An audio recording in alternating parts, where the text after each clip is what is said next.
Shame. There's a bright topic for this morning, today, Mother's Day. Shame. There's something in us, isn't there?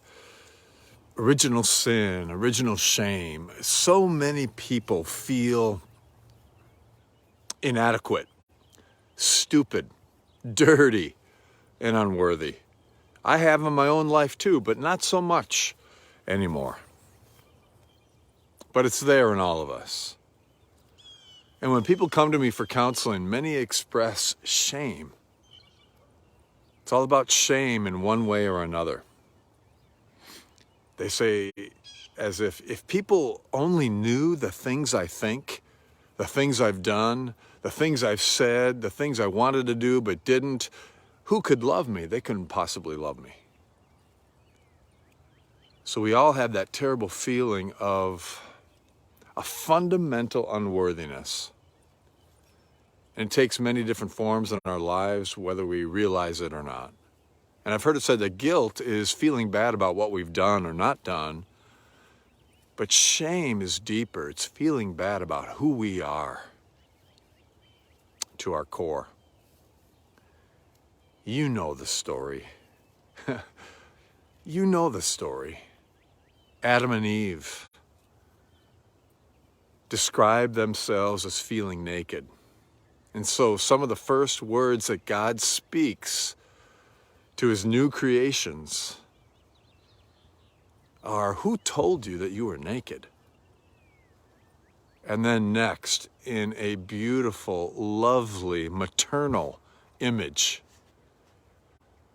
God as seamstress, at the end of that story, sews leather garments for them.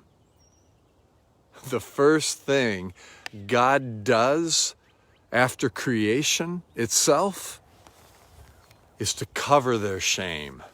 I love it. Such a beautiful image. God is seamstress. You see, God knows our shame. God goes out after us. God is always the initiator, always the seeker. God tends to and heals our shame. Our shame is no surprise to him. And God is like a motherly seamstress. Always, always sewing garments of love and protection to cover our shame, to cover our immense and intense sense of unworthiness. I came across this quote, and I love it, and it struck me so. There are only two gods, really. The one we see through our shame, and the one who actually is. So our behavior will follow. Often we think, if I behave correctly, then I'll see God and God will like me or love me. But really it's the other way around. When I see who God really is and who I am in him, morality and behavior follow along with a lot of relief, contentment, joy, and freedom in the mix. So on this Mother's Day, may you know this knowing, seeking, comforting, freeing, tender, shame-busting, shame-releasing God who loves you.